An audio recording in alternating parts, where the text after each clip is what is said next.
Good evening, dear friends, and welcome to Tea Time Mysteries. I'm Edward, your host for this very special winter's tale.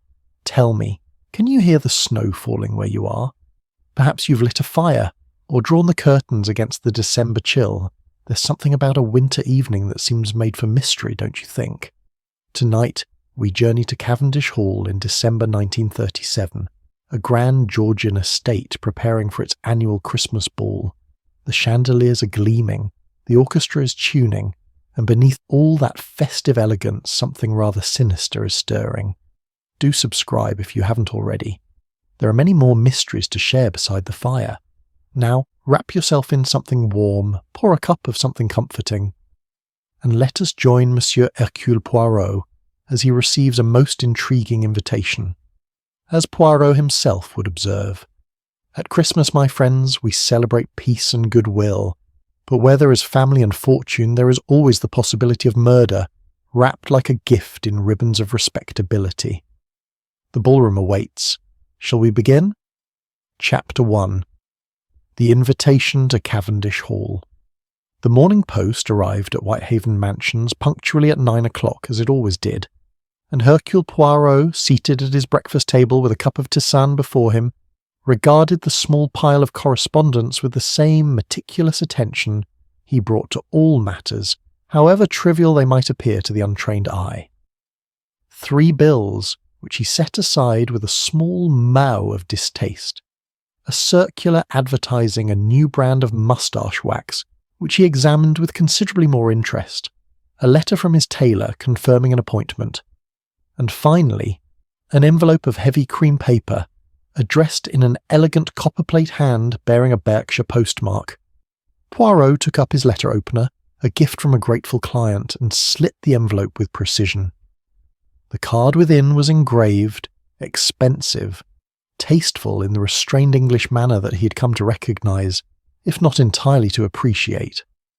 Sir Adrian Cavendish requests the pleasure of the company of Monsieur Hercule Poirot at the annual Christmas ball at Cavendish Hall, Berkshire, on the evening of December 23rd, 1937. Carriages at midnight. Poirot's eyebrows, always expressive, rose a fraction. Sir Adrian Cavendish. The name was familiar, of course. A man of considerable wealth, made in steel and munitions during the Great War, though he had been careful to transform himself afterward into a philanthropist of impeccable reputation. There had been a knighthood some years ago, hospitals endowed, scholarships established, the usual trajectory of the newly wealthy who sought to purchase, if not quite respectability, then at least a patina of it. But why should such a man invite Hercule Poirot to his Christmas festivities? The answer came in a smaller card tucked behind the invitation, written in the same hand but less formally. "My dear Monsieur Poirot," it began, "I hope you will forgive the presumption of this invitation. We have not met, but your reputation precedes you. I find myself in a delicate position.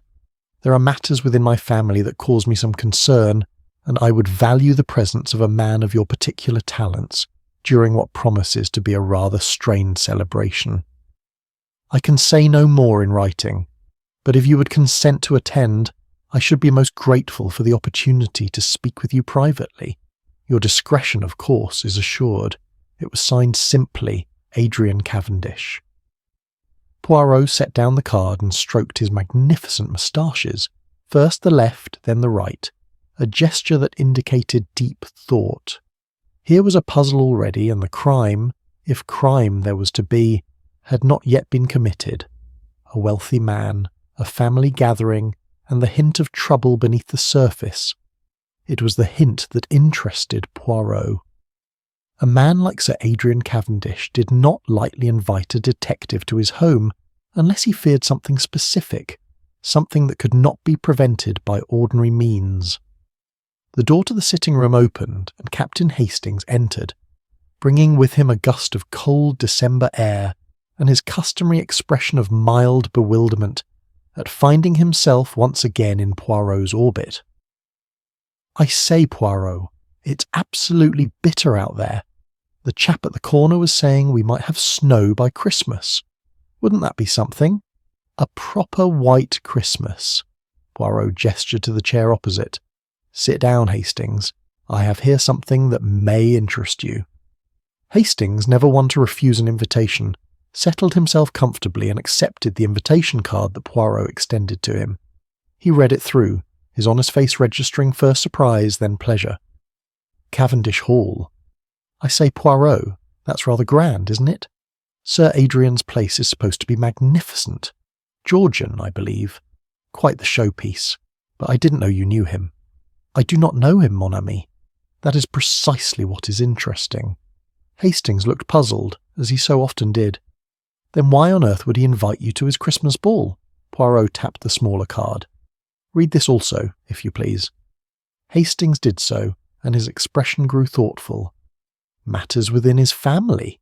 What do you suppose he means by that? That, said Poirot, is what we shall discover. You are free for Christmas, are you not? Well, yes, as it happens. I was planning a quiet few days, but nothing that couldn't be rearranged.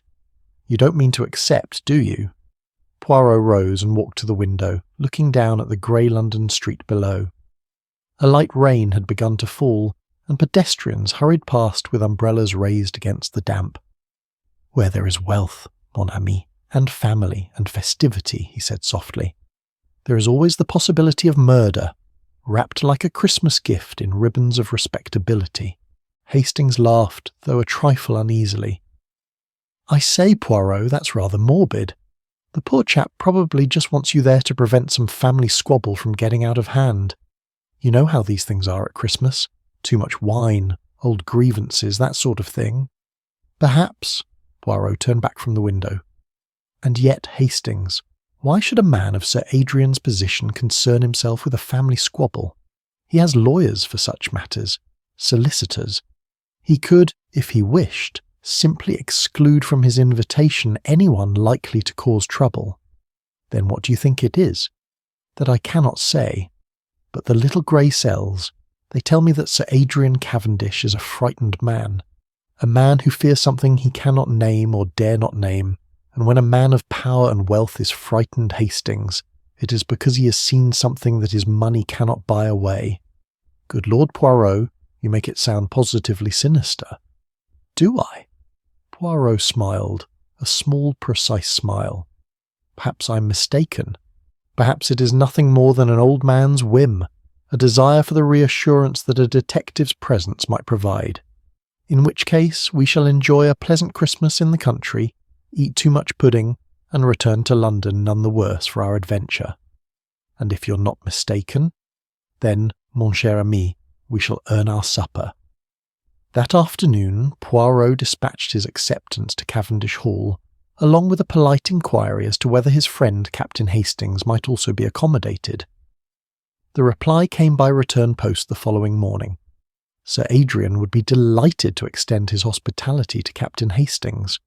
Rooms had been prepared. A motor car would be sent to collect them on the afternoon of the 23rd. As the days passed and Christmas approached, Poirot made his customary discreet inquiries. What he learned was both illuminating and troubling. Sir Adrian Cavendish, now 68 years of age, had been married twice. His first wife, the mother of his 2 children, had died some 15 years ago. 3 years ago he had remarried, choosing as his bride Lady Eleanor Ashford, a widow of good family but limited means, and some 25 years his junior. The marriage had caused considerable comment in society, most of it unfavourable. The children of the first marriage, Frederick and Diana, had not welcomed their stepmother. Frederick, now 35 and his father's heir, was said to be a serious young man, principled and rather rigid in his views. Diana, 28, had fled to Paris shortly after her father's remarriage, and had only recently returned, bringing with her a fiancé of whom little was known beyond his profession as an art dealer. There were rumours, as there always were, whispers that Sir Adrian's health was failing, speculation about his will, gossip concerning the true nature of Lady Eleanor's devotion to her elderly husband. On the morning of December 23rd, Poirot stood before his mirror and adjusted his tie with the care of a man preparing for battle. His suits were pressed, his shoes gleamed, his moustaches had been waxed to perfection, Hastings, watching from the doorway, shook his head in amusement. You'd think we were going to meet royalty, not spend Christmas with a bunch of quarrelling relatives. Poirot turned, and his eyes were serious. We go, mon ami, not to a celebration, but to a vigil. I feel it here. He tapped his chest. Something is wrong at Cavendish Hall, something that waits in the shadows, even as the candles are lit and the music plays. You really think there's going to be trouble? I think, Hastings, that Sir Adrian Cavendish has invited us because he knows there will be trouble. He has seen the storm approaching, and he hopes that Hercule Poirot can prevent the lightning from striking. And can you? Poirot picked up his hat and regarded it thoughtfully. That, my friend, depends upon whether the storm has already begun. The motor car arrived precisely on time, as Poirot had known it would.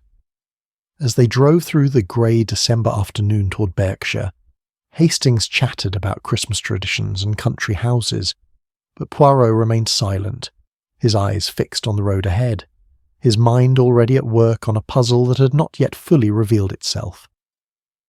By the time they reached Cavendish Hall, darkness had fallen, and the great house blazed with lights against the winter night. It was indeed magnificent, a perfect Georgian manor set in Parkland, its windows glowing with welcome. But as Poirot stepped from the motor car and looked up at those illuminated windows, he felt again that curious sensation of unease that had come to him when he first read Sir Adrian's letter. Somewhere in that beautiful house, behind those bright windows, something waited in the darkness, and Hercule Poirot, fastidious, meticulous, vain, and very wise, prepared himself to meet it. Chapter 2. The Christmas Ball. The butler who admitted them was a man of the old school, silver-haired and dignified, with the sort of face that suggested he had seen everything and been surprised by nothing. He took their coats and hats with practised efficiency, and announced them in a voice that carried just far enough to be heard without being vulgar. Sir Adrian Cavendish came forward to greet them, and Poirot's first impression was of a man who wore his anxiety like an ill-fitting suit. He was tall, still handsome despite his years, with iron-grey hair and the upright bearing of one accustomed to command. But there were shadows beneath his eyes, and his handshake, though firm, trembled slightly. Monsieur Poirot, Captain Hastings, you are most welcome to Cavendish Hall. His voice was warm, but the warmth seemed forced, as though he were playing a part in a drama whose outcome he feared. I trust the journey was not too tiresome. Not at all, said Poirot. The countryside in winter has its own beauty, though it is a beauty that speaks of endings rather than beginnings. Something flickered in Sir Adrian's eyes. An apt observation. Come, let me introduce you to the family before the other guests arrive. The drawing-room was a testament to Georgian elegance, all cream panelling and gilt mirrors, with a fire blazing cheerfully in the marble fireplace. A Christmas tree stood in the corner, decorated with candles and glass ornaments that caught the light like tears. Lady Eleanor Cavendish rose from her seat by the fire, and Poirot found himself revising his expectations. The gossips had called her a fortune hunter, a woman who had married for money and position.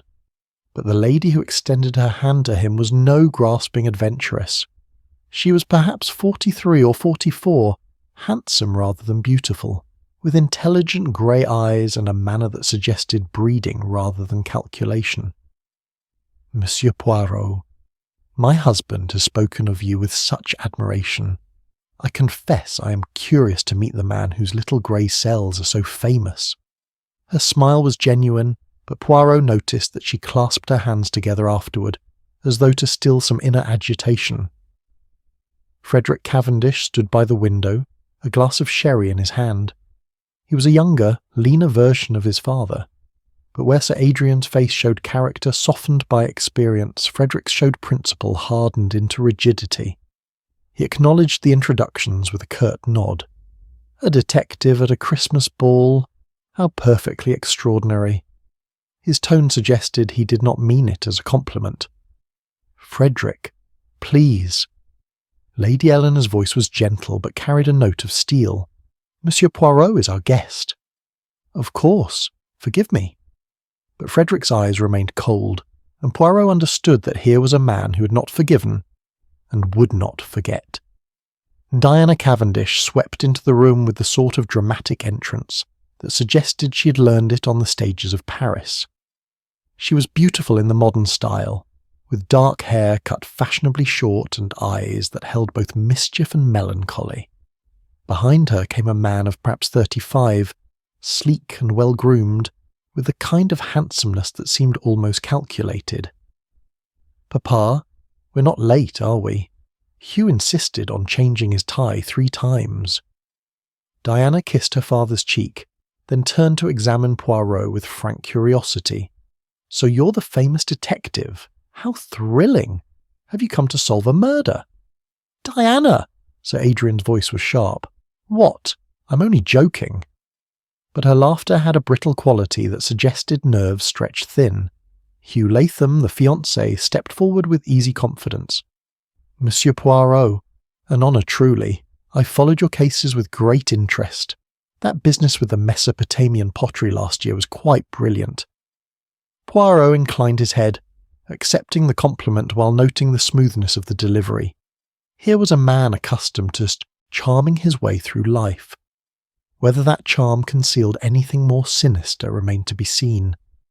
The arrival of additional guests prevented further conversation.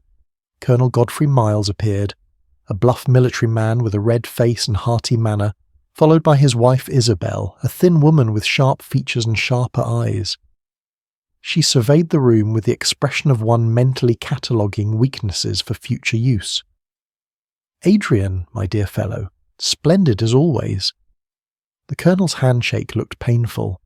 "And Eleanor, radiant as ever. You grow younger each year while the rest of us crumble into dust." "How kind you are, Godfrey." Lady Eleanor's smile did not quite reach her eyes. Mrs. Miles settled herself on the sofa with the air of one claiming territory. Such a charming gathering, though I confess I was surprised to hear that Diana had returned from Paris. We had quite given up hope of seeing her again. The barb was delicately delivered, but Diana's flush showed it had struck home. Mr. Andrew Locke, Sir Adrian's private secretary, had entered so quietly that Poirot had not noticed him until he spoke.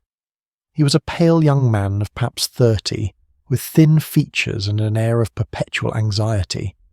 He carried a leather folder, as though even at a social occasion he could not quite leave his work behind.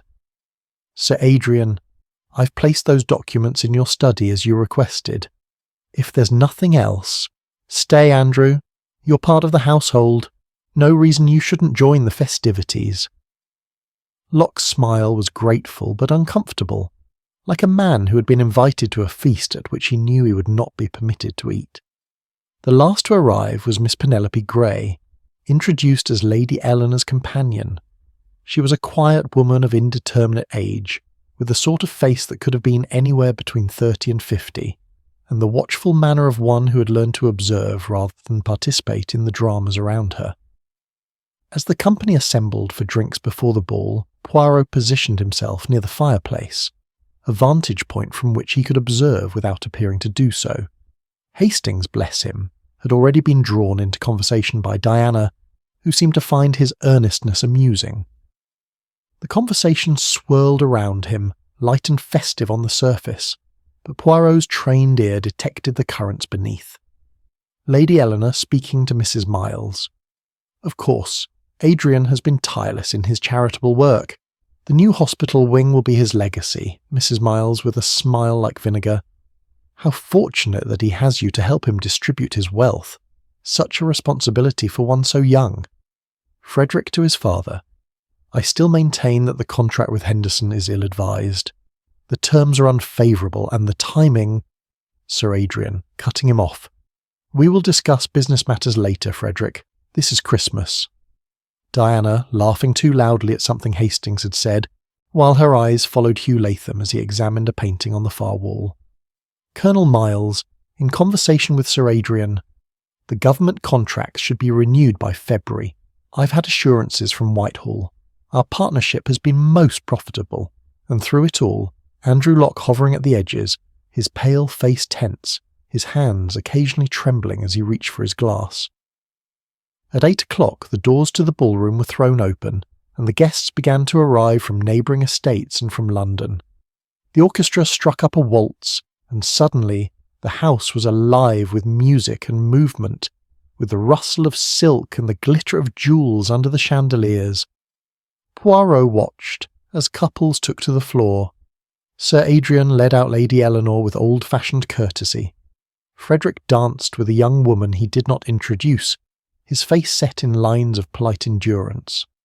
Diana sparkled in Hugh Latham's arms, but Poirot noticed that her smile faded whenever her partner turned away.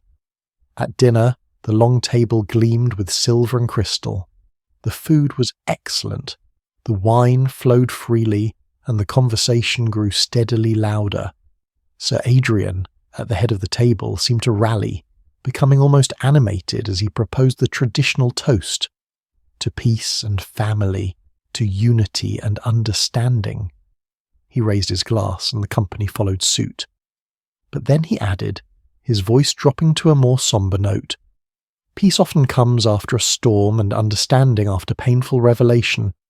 May we all have the courage to face what the new year brings." The toast fell into an uncomfortable silence. Lady Eleanor's hand shook as she set down her glass. Frederick's jaw tightened.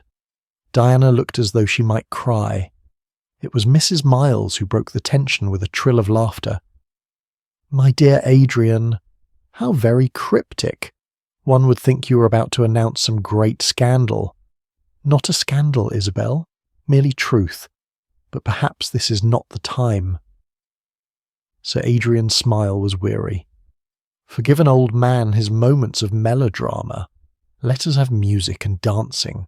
Tomorrow is soon enough for serious matters." As the company rose from the table and returned to the ballroom, Poirot observed Sir Adrian draw Andrew Locke aside. The two men spoke in low voices, their heads close together. Locke's face grew paler still, if that were possible, and he shook his head vehemently at something his employer said. From across the room, Lady Eleanor watched them, her expression unreadable but her posture tense. The orchestra played on, couples whirled across the polished floor, the candles burned low, and outside the first snowflakes of the season began to fall, soft and silent as secrets. Poirot retired to his room at 11:30, leaving Hastings to enjoy the festivities. But sleep eluded him. He stood at his window, looking out at the snow-covered grounds, his mind turning over the evening's observations like a jeweller examining stones for flaws. At 1 o'clock precisely, a sound shattered the quiet of the house. It was not a scream, but a crash, followed by running footsteps and raised voices. Poirot reached for his dressing gown. The dance, it seemed, had ended. Chapter 3. The curtain falls. The corridor was in chaos when Poirot emerged from his room. Servants hurried past with frightened faces, and from somewhere below came the sound of Lady Eleanor's voice, high and strained, calling for the doctor. Hastings appeared at the top of the stairs, still in his evening clothes, his face grave. "Poirot, thank God, it's Sir Adrian, you'd better come quickly." They descended together, following the knot of people converging on the library. The door stood open, spilling light into the darkened hallway. Inside, Frederick Cavendish stood rigid as a statue, his face drained of colour. Diana sobbed against Hugh Latham's shoulder. Colonel Miles hovered uncertainly near the fireplace, while his wife sat perfectly still in a corner chair, her sharp eyes taking in every detail. Lady Eleanor knelt beside the high-backed armchair that faced the fire, her hands reaching toward the figure seated there, then drawing back as though afraid to touch what she saw. Sir Adrian Cavendish sat in death, as he might have sat in life, one hand resting on the arm of the chair, the other loosely holding a crystal glass half filled with amber liquid. His head was tilted back slightly, and on his face was an expression of such profound shock that it seemed to transcend mere surprise and touch upon revelation. Poirot moved forward with quiet authority. "If you please, no one must touch anything. Hastings, Perhaps you would be so kind as to ensure that everyone remains in this room." "But surely," Frederick began, then stopped. "You think there's something suspicious about my father's death?" "I think nothing yet, monsieur. But it is always better to preserve what may be evidence than to destroy what cannot be replaced." The butler, whose name Poirot had learned was Graves, stood in the doorway with a physician, a grey-haired man with a black bag who introduced himself as Dr. Giles. "I came as quickly as I could. Sir Adrian's heart has been troubling him for some months. I've warned him repeatedly about overexertion." The doctor moved to the body, his practised hands checking for signs of life that clearly no longer existed.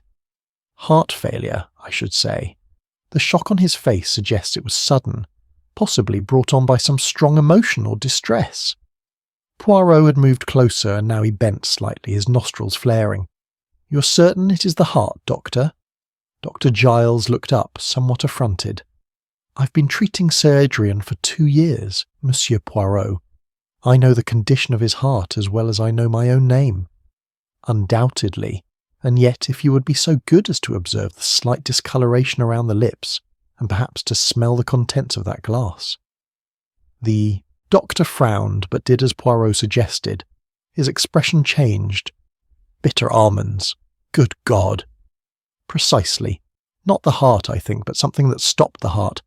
Poison, Monsieur le Docteur. Cyanide, unless I'm very much mistaken." The word fell into the room like a stone into still water. The ripples spread outward in gasps and exclamations. Lady Eleanor swayed where she knelt, and Miss Grey hurried forward to support her. "No! No, that's impossible! Why would anyone?" Frederick's voice cut through the confusion, cold and controlled. "If what Monsieur Poirot suggests is true, then we must send for the police immediately. This is murder." "Murder!" Diana's whisper was barely audible. Papa was murdered. Hugh Latham drew her closer, his own face pale. "Steady on, darling. Let's not jump to conclusions." "Conclusions?" Frederick rounded on him. "My father is dead, poisoned in his own home, and you counsel against conclusions." "Monsieur, Mesdames." Poirot's voice, though quiet, commanded instant attention.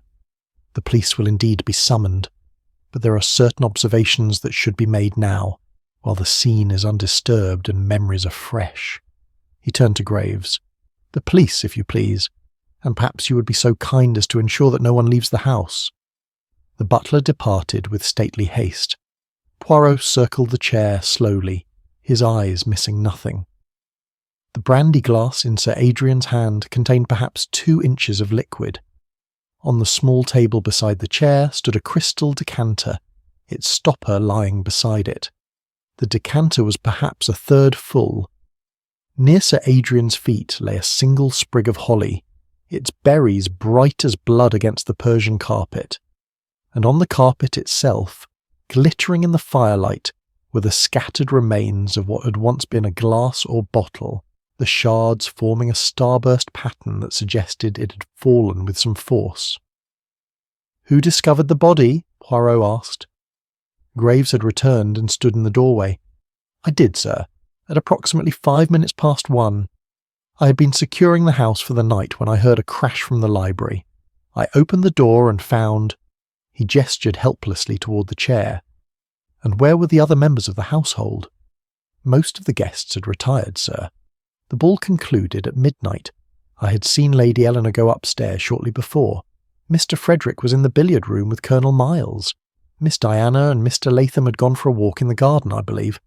Mr. Locke was in his office, working late as is his custom." Poirot bent to examine the shattered glass on the carpet. "And this? What was it?" "I cannot say, sir. It was already broken when I arrived." Lady Eleanor had recovered sufficiently to speak, though her voice trembled. "I brought Adrian his brandy before I retired. It's a nightly ritual. He always takes a glass before bed to help him sleep." "You poured it yourself, madam?" "Yes, from that decanter. It was his own special reserve, kept here in the library. No one else drinks from it." "And the glass you gave to Sir Adrian, it was whole when you left it with him?" "Of course it was. I placed it on the table beside his chair, kissed him good night, and left him reading." Her voice broke. "He was alive, He was perfectly well. Poirot examined the decanter's stopper, holding it to the light. There were faint scratches on its surface, barely visible but unmistakable to his trained eye. And this stopper, was it secure when you poured the brandy? I believe so. Yes, it was quite tight. I remember because Aldrian sometimes leaves it loose, and I always replace it properly. Most interesting. Poirot set down the stopper and turned his attention to the holly sprig. And this? Does anyone know from whence it came? Silence greeted his question. It was Miss Grey who finally spoke, her quiet voice carrying clearly in the hushed room. There were sprigs of holly in the arrangements throughout the house, Monsieur Poirot. For the Christmas decorations, any number of people might have carried one. Quite so. Poirot picked up the sprig carefully, holding it by the stem. But this one is interesting, no? For observe, there is a thorn here, and on this thorn a small stain that I think is blood. Yet Sir Adrian has no wound that I can see. Dr. Giles examined the body once more. None whatsoever. His hands are unmarked. Then someone else bled, and that someone dropped this sprig near Sir Adrian's body, whether before or after his death, that we cannot yet know. Poirot slipped the holly into a handkerchief and pocketed it. Now then, I must ask each of you, did anyone see or hear anything unusual this evening? Anything at all, however trivial it may seem? Frederick stepped forward. I heard voices. Shortly before midnight, I was crossing the hall and I heard father arguing with someone in here. The door was closed, but the voices were raised. You could not distinguish words? Only a few. Father said something about, the truth will come out, and I won't be party to deception. The other voice was too low for me to identify. And you did not investigate. Frederick's jaw tightened. My father valued his privacy. I thought it best not to intrude. Most considerate. Poirot turned to the others. And the rest of you? Andrew Locke had been standing so still that he seemed almost part of the furnishings. Now he spoke, his voice barely above a whisper. I saw him, Sir Adrian, around midnight. He came to my office and asked me to type a letter for him. He seemed agitated, upset. The contents of this letter? He did not dictate it to me. He wrote it by hand and sealed it himself. I merely typed the envelope according to his instructions. And to whom was this letter addressed? Locke's pale face grew paler still. I would prefer not to say, Monsieur Poirot. It was a matter of confidence. In a matter of murder, monsieur, there can be no confidence that supersedes the truth. Before Locke could respond, Colonel Miles cleared his throat. See here, Poirot. I don't mean to tell you your business, but is all this really necessary? Poor Eleanor is in a state of shock. Diana is beside herself, and we're all standing about in the presence of death, as though it were some sort of parlour game. Poirot's eyes, when he turned them on the Colonel, were surprisingly cold. A man has died by poison, monsieur. That is not a game, and the one who administered that poison is, in all likelihood, standing in this room at this very moment. The silence that followed was absolute. Mrs. Miles was the first to break it, her voice sharp with something that might have been fear or might have been excitement. You mean one of us killed him? One of his own family or guests? The windows are closed and latched from within. The door was not forced. Sir Adrian knew his killer, trusted him enough to drink in his presence, perhaps even to accept the fatal glass from his hand. Poirot surveyed the assembled company with the air of a schoolmaster addressing particularly slow pupils. Yes, madame, one of us is a murderer, and I, Hercule Poirot, shall discover which one. Outside, the snow continued to fall, blanketing the grounds in white silence. Inside, the library remained bright with firelight and lamplight, but the warmth was an illusion. Death had come to Cavendish Hall, wrapped in ribbons of respectability and crowned with holly, and the dance of deception had only just begun. Chapter 4. Early Clues in Candlelight. The police arrived as dawn broke over the snow-covered grounds, bringing with them the apparatus of official inquiry. Inspector Marsh of the Berkshire Constabulary was a solid man with a methodical mind, and he had the good sense to recognise expertise when he encountered it. "Monsieur Poirot, your reputation precedes you, sir. The family has requested that you take the lead in this investigation, and I confess I'm relieved to have your assistance. This is a delicate matter. All murder is delicate, Inspector, for it tears the fabric of what we call civilization. But yes, I will help in whatever way I can." The household had been asked to remain available for questioning, though Poirot had insisted they be allowed to rest for a few hours first. Grief and shock, he knew, loosened tongues more effectively than any interrogation, but exhaustion could muddle memories beyond recovery. It was nearly 10 o'clock before he began his interviews in the small morning room that had been set aside for the purpose.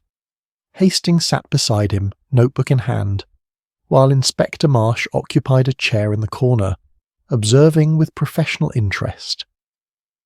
Lady Eleanor was the first to enter. She had changed from her evening gown into a simple black dress, and her face, though composed, showed the ravages of a sleepless night. She seated herself with dignity, her hands folded in her lap. "Madame," Poirot began gently, "I know this is most difficult for you, but there are questions that must be asked." "I understand, Monsieur Poirot. Please, ask whatever you need to know. You brought your husband his brandy last night. At what time was this?" "Shortly before midnight. The last waltz had just concluded, and Adrian had slipped away. I knew he would be in the library, so I poured his usual measure and took it to him." "And his demeanour when you saw him?" Lady Eleanor's composure wavered slightly. "He was troubled, distracted. I asked if something was wrong, and he said only that there were matters he must attend to, decisions that could no longer be postponed. He kissed my hand and told me not to worry, that all would be well in the end." Her voice broke. "Those were his last words to me." "The brandy decanter, it is kept always in the library." "Yes, Adrian was particular about his preferences. He kept his own supply there, along with his cigars and personal correspondence." "And who had access to this room?" "Anyone in the household, I suppose. The library is not locked during the day. Only at night does Graves secure it, and even then any family member might enter if they wished." Poirot made a note. "Your husband's health? It was poor?" "His heart troubled him, yes. Dr. Giles had prescribed medication and urged him to avoid strain. But Adrian was not a man to coddle himself. He continued with his work, his charitable endeavours, his responsibilities." "Tell me, madame, did he seem to fear anything? To anticipate some danger?" Lady Eleanor looked directly at Poirot, and in her eyes he saw not evasion but something more complex, a kind of sorrowful knowledge. "My husband was a man of considerable wealth and power, Monsieur Poirot. Such men always have enemies, though Adrian tried to conduct his affairs with integrity. But yes, in recent weeks he seemed preoccupied, even anxious. I asked him about it more than once, but he would only say that the past has a way of catching up with the present. A cryptic remark. Adrian could be cryptic when he chose. It was one of his less endearing qualities." The ghost of a smile touched her lips, then faded. "May I ask you something, Monsieur Poirot?" "But, of course." "Do you believe I killed my husband for his money? I know what people say about our marriage. I know the speculation, the gossip. But I loved Adrian. Whatever else was true or false between us, that was real." Poirot regarded her with his penetrating gaze. "Love and murder are not always incompatible, madame. But whether you loved your husband or not is not for me to judge. What I must determine is whether you administered the poison that killed him." "I did not." "Then we shall discover who did." After Lady Eleanor departed, Frederick Cavendish entered with the stiff-backed bearing of a man preparing for an unpleasant duty. He declined the offer of a chair and stood instead, his hands clasped behind his back. "I want it understood from the outset, Monsieur Poirot, that I will answer your questions fully and honestly, however damaging the answers may appear." "That is most admirable, monsieur. Then let us begin with the argument you mentioned." You heard your father in dispute with someone last evening. I did. Around 11:30, perhaps 11:45. I was returning from the billiard room when I passed the library door. Father's voice was raised, which was unusual. He was normally a man of controlled temperament. The words you heard, the truth will come out, and I won't be party to deception. You're certain of these phrases? Quite certain. And the other voice? Frederick hesitated. I could not identify it with certainty. It was male, I believe, and there was a quality of desperation to it. But the door was thick, and I heard only murmurs in response to father's statements. You did not think to intervene? As I told you last night, I respected my father's privacy. Moreover, Frederick paused, and for the first time his composure cracked slightly. Moreover, I had my own quarrel with him earlier in the evening. I thought perhaps he was angry with me and was giving vent to his feelings. It seemed better to let him be. This quarrel of yours, what was its nature? A business matter. Father had entered into a contract with a firm called Henderson & Sons, manufacturers of industrial machinery. I believed the terms unfavourable and told him so. He disagreed rather forcefully. He accused me of trying to undermine his judgment, of thinking him too old to manage his own affairs. Frederick's voice was tight with suppressed emotion. It was a painful exchange. I regret it now more than I can say. And yet you must have known that one day you would inherit his business empire. Surely it was in your interest to protect that inheritance. Are you suggesting I killed him for money?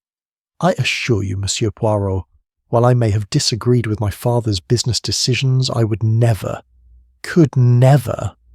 Poirot held up a hand. I suggest nothing, monsieur. I merely observe and record. Tell me, after your quarrel, where did you go? To the billiard room, as I said. Colonel Miles joined me there.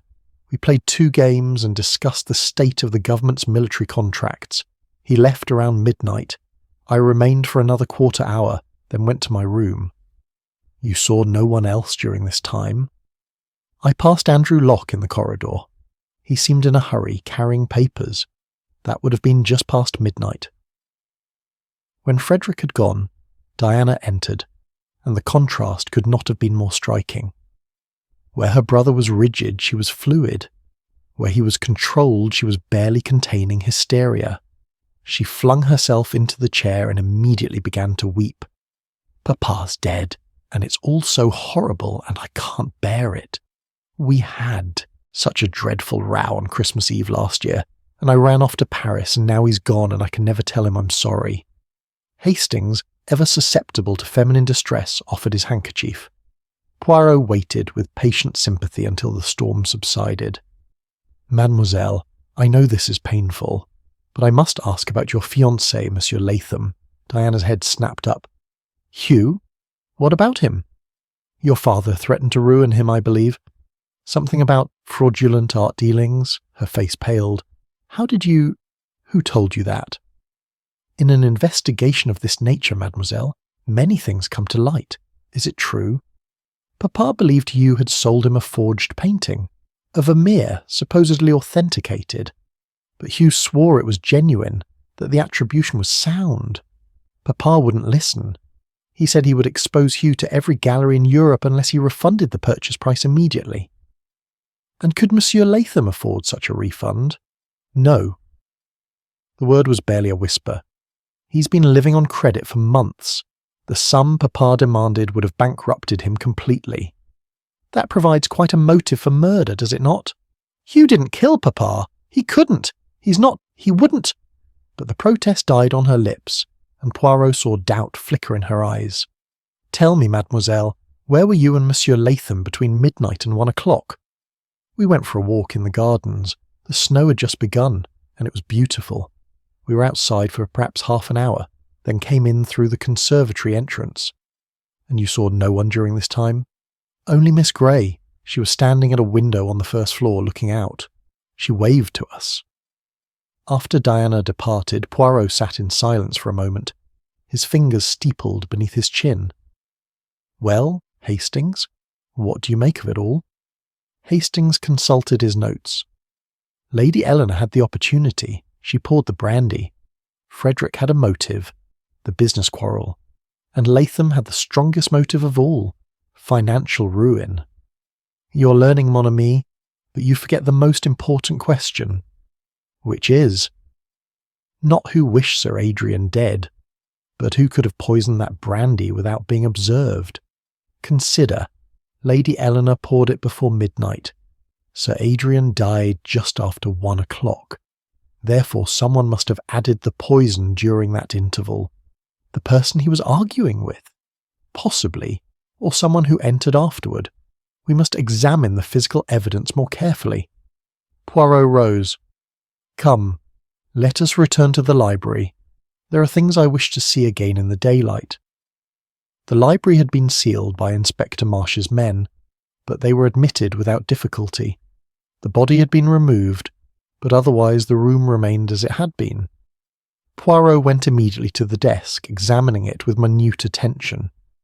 In the drawer he found correspondence, account books, personal papers, and there, near the back, a smear of red wax. Observe, Hastings, sealing wax, and on this envelope here, partially concealed, the same red colour. He drew out the envelope carefully. It was addressed in Sir Adrian's hand, but unsealed. Inside was a letter, or rather, the beginning of one. To whom it may concern, Poirot read aloud. I write this in the event of my death, to set right certain wrongs and to speak truths long buried. The matter of the Henderson contract is not what it appears. The letter ended there, unfinished. Good Lord, breathed Hastings. He was murdered to prevent this letter from being completed. Perhaps. Poirot examined the wax more closely. But why leave it here, half written? Why not destroy it entirely? It was a question that would haunt him in the hours to come. Chapter 5. Motives by the Firelight. The afternoon brought no relief from the cold, and Poirot had requested that a fire be lit in the morning room where the interviews continued. He sat now, watching the flames dance, while Colonel Miles settled himself into the armchair opposite, with the air of a man accustomed to command. Dreadful business, this. Absolutely dreadful. Known Adrian for 30 years, ever since we served together in the Sudan. Fine man. Honest as the day is long, which is more than you can say for most in his position. You are not merely friends, I understand, but also business partners? Indeed. Military contracts mainly. Supplied the War Office with various materiel. Adrian had the manufacturing capacity, I had the connections in Whitehall. Profitable arrangement for both of us. Poirot studied the Colonel's ruddy face. And this arrangement was to continue. Something flickered in Miles's eyes. Well, that's the thing, isn't it? Adrian mentioned, just in passing, mind you, that he was considering withdrawing from our partnership. Said he wanted to focus more on his charitable work, less on commerce. This would have represented a significant financial loss to you. I won't pretend otherwise. The contracts are valuable, and without Adrian's factories, well, I'd be hard-pressed to fulfill them. But that's hardly a motive for murder, is it? Business partnerships end all the time. One adjusts. Still, it must have been a blow. The Colonel's jaw tightened. I've survived worse. Lost half my regiment at Omdurman. Watched good men die. I'm not the sort to murder a friend over money. Yet you were playing billiards with his son Frederick at the crucial time. A convenient alibi, non? Are you suggesting we conspire together? Frederick and I? That's absurd. Poirot spread his hands. I suggest nothing. I merely observe that two men with financial grievances against Sir Adrian were conveniently occupied with one another at the time of his death. After the Colonel departed, somewhat red-faced, Mrs. Miles glided into the room with the satisfaction of one about to impart valuable information. She arranged herself with care, smoothing her skirt and adjusting her necklace before speaking. I suppose you want to know what I saw, Monsieur Poirot. Everyone always underestimates how much I observe, but I assure you, very little escapes my notice. I am certain of it, madame. Pray tell me what you observed last evening. Lady Eleanor, for one thing. All that grief this morning was very affecting, I'm sure, but I saw her face when Adrian made that toast at dinner. She looked positively terrified, as though he were about to expose some dreadful secret. You believe she had a secret to hide? My dear Monsieur Poirot, we all have secrets, but some are more dangerous than others. I happened to see her in the garden 2 days ago, burning papers in the incinerator. Odd behaviour for a cold December afternoon, wouldn't you say?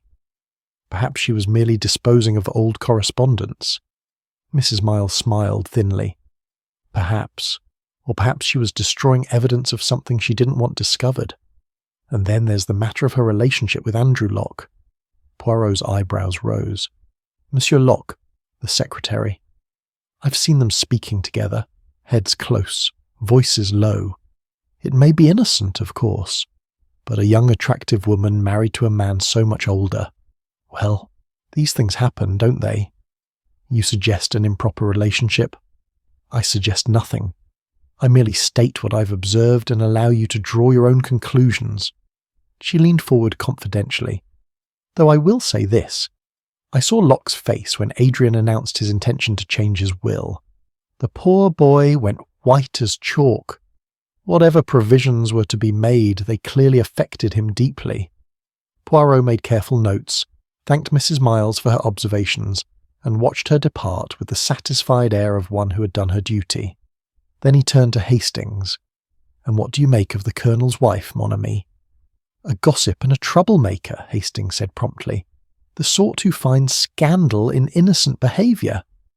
Quite possibly, but even a stopped clock, as they say, is correct twice a day. We must not dismiss information simply because we dislike the source. Andrew Locke arrived for his interview with obvious reluctance. He remained standing until Poirot gently insisted he sit, and even then perched on the edge of his chair as though ready to flee at any moment. Monsieur Locke, you typed an envelope for Sir Adrian last night. I must know to whom it was addressed. I cannot say. Sir Adrian swore me to secrecy. Sir Adrian is dead. His secrets died with him, unless they are the secrets that killed him. Locke's hands trembled. You don't understand. My position here depends on discretion. If I betray a confidence... Your position will be of little value if you hang for murder, Poirot said sharply. Now then, the envelope. Who was it for? The young man seemed to crumble before their eyes. A solicitor in London, Mr. Pemberton of Pemberton, Cross and Finch. Sir Adrian had written a letter by hand and asked me to type the envelope. He said it concerned changes to his will and must be posted immediately. And did you post it?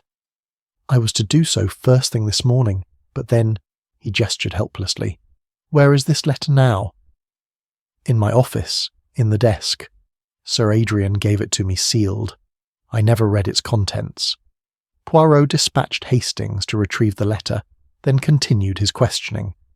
Tell me about your relationship with Lady Eleanor. Locke's head snapped up, colour flooding his pale cheeks. There is no relationship. She's my employer's wife. I treat her with the respect her position demands, nothing more. Yet you were seen in close conversation with her on several occasions. By Mrs. Miles, no doubt. That woman sees intrigue in every innocent exchange. Locke's voice grew bitter. Yes, Lady Eleanor and I have spoken privately. She has been kind to me, shown interest in my welfare. Is that so suspicious? She's a warm-hearted woman trapped in a household that treats her with barely concealed contempt. Is it any wonder she seeks allies where she can find them? You are fond of her. I admire her. I pity her. But I'm not such a fool as to imagine... He stopped, then continued more quietly. My affection, if that is what you wish to call it, is entirely one-sided and entirely harmless. And the matter of the Henderson contract, what can you tell me about that? The colour drained from Locke's face as quickly as it had come. How did you know about that? I know many things, monsieur. It is my business to know. Now then, the truth, if you please. Locke was silent for a long moment. When he spoke, his voice was barely audible. The Henderson contract was fraudulent. The company didn't exist. It was a scheme to embezzle funds from Sir Adrian's charitable foundation. I discovered it 3 weeks ago when I was auditing the accounts. And did you tell Sir Adrian of this discovery? I had no choice. He confronted me about discrepancies in the books. I had to explain what I'd found. Who was responsible for this fraud? I don't know. The paperwork was cleverly done, routed through several intermediaries. But the withdrawals from the foundation account were substantial. Nearly £50,000 over the course of 18 months. Poirot's eyes narrowed. £50,000. A fortune indeed. And Sir Adrian's reaction to this news? He was devastated. Angry, yes, but more than that. Betrayed. He said the foundation was his legacy, his attempt to do good in the world. The thought that someone had corrupted it for personal gain was almost more than he could bear. He vowed to discover the truth, to expose whoever was responsible. And you believe this exposure led to his murder? I don't know what to believe, Monsieur Poirot. I only know that Sir Adrian was murdered the same week he declared his intention to bring the thief to justice. Hastings returned with the sealed envelope. Poirot examined it carefully before breaking the seal and withdrawing the letter within. He read in silence, his expression growing grave. "What is it, Poirot?" Hastings asked. "A denunciation." Poirot handed him the letter. Sir Adrian names the person he believes responsible for the embezzlement. He provides evidence, dates, amounts, and he states his intention to prosecute to the fullest extent of the law. Hastings read the letter, his eyes widening. Good Lord, but it means, mon ami, that we have found our motive. The question now is whether we have found our murderer. Poirot turned to Locke, who sat frozen in his chair. You say you did not read this letter? I swear it. Sir Adrian sealed it himself in my presence. Then you did not know whom he accused? No, though I had my suspicions. And these suspicions? Locke hesitated, then spoke. 3 people had access to the foundation accounts. Sir Adrian himself, Frederick, who served as trustee, and Colonel Miles, who advised on military charitable projects. I didn't want to believe it could be any of them, but the evidence... He broke off as Miss Penelope Grey appeared in the doorway, her quiet face apologetic. Forgive me, Monsieur Poirot, but I thought you should know. I was tidying Lady Eleanor's sitting room and I found something. I wasn't prying, truly, but it was lying on the floor as though it had fallen from the grate. She held out a scrap of paper, charred at the edges but still partially legible. Poirot took it carefully, holding it to the light. The handwriting was Sir Adrian's, and the fragment read, "It must remain between us. The shame would destroy them both, but I can no longer keep silent. The truth, however painful, must." The rest had been consumed by flame. Poirot looked up at Miss Grey. You saw Lady Eleanor burning letters? Not letters exactly, papers of some kind. She seemed distressed, and when she saw me watching, she sent me away rather sharply. It was unlike her. She's usually so gentle. When was this? Yesterday evening before dinner, perhaps around 6 o'clock. After Miss Grey departed, Poirot sat in contemplation, the fragment of letter before him, the sealed denunciation in his hand. 2 letters, he murmured, one naming a thief, one concealing a secret, both leading to Sir Adrian Cavendish, both, perhaps, leading to his death. But which one is the true motive, Poirot? That, mon ami, is what we must discover. For I begin to suspect that in this house of secrets there is more than one person who wish Sir Adrian dead, and when there are multiple motives, the truth becomes very difficult to untangle. He rose and walked to the window, looking out at the snow-covered grounds where night was beginning to fall. We must proceed carefully, Hastings. Somewhere in the shadows, a murderer watches and waits, and I have the curious sensation that we are being led by the nose, shown what someone wishes us to see, while the real truth hides just out of sight. What do we do now? Poirot turned back to the room, his face determined. Now? Now we examine what we have been given and ask ourselves, why these clues? Why this evidence? And who benefits most from directing our attention in this particular direction? You think the evidence has been planted? I think, mon ami, that in a house full of liars, the truth is the most carefully guarded secret of all. Chapter 6. Beneath the Masks. The evening brought Hugh Latham to the morning room, and Poirot observed with interest how the man's earlier polish had worn thin under the strain of the day's events. His collar was slightly askew, his hair less perfectly arranged, and there was a tightness around his eyes that spoke of sleepless hours. "I suppose you want to know about the painting," Latham said, dropping into the chair without waiting for invitation. "Diana's told you, hasn't she, about Sir Adrian's accusations?" "She has mentioned a disagreement regarding the authenticity of a Vermeer." Latham laughed, though there was no humour in it. "Disagreement. That's putting it mildly. Sir Adrian called me a fraud and a charlatan. He threatened to destroy my reputation unless I refunded the entire purchase price plus damages. £45,000, which I don't have and can't raise. The painting was not genuine. I believed it to be genuine when I sold it. The provenance was solid. The technical analysis supported 17th century origins. But Sir Adrian had it examined by another expert who declared it 19th century forgery.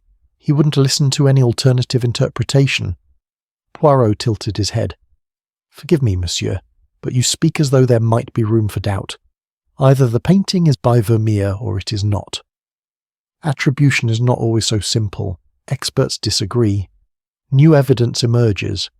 What seems certain today may be questioned tomorrow." Latham leaned forward. "But I'll tell you this plainly, Monsieur Poirot. I did not kill Sir Adrian. Yes, I was desperate. Yes, I would have been ruined. But I'm not a murderer." "Where were you between midnight and 1 o'clock?" "In the gardens with Diana, just as she told you. We walked along the paths near the south terrace.